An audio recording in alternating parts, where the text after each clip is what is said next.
నేను కొణిదెల పవన్ కళ్యాణ్ అనే నేను శాసనం ద్వారా నిర్మితమైన భారత రాజ్యాంగం పట్ల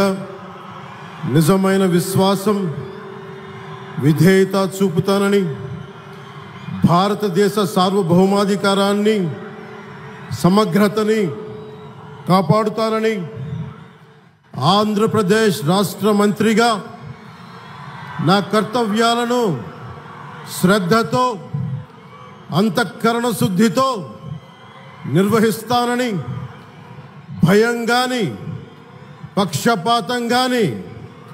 రాగద్వేషాలు కానీ లేకుండా రాజ్యాంగాన్ని శాసనాలని అనుసరించి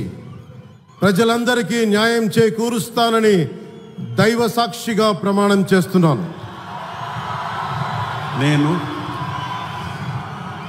కొణిదెల పవన్ కళ్యాణ్ అనే నేను ఆంధ్రప్రదేశ్ రాష్ట్ర మంత్రిగా నా పరిశీలనకు వచ్చిన లేదా నాకు తెలియవచ్చిన ఏ విషయాన్ని, నా కర్తవ్యాలను సక్రమంగా నిర్వహించేందుకు అవసరమైన మేరకు తప్ప ప్రత్యక్షంగా కానీ పరోక్షంగా కానీ ఏ వ్యక్తికి లేదా వ్యక్తులకి తెలియపరచనని లేదా వెల్లడించనని దైవ సాక్షిగా ప్రమాణం చేస్తున్నాను.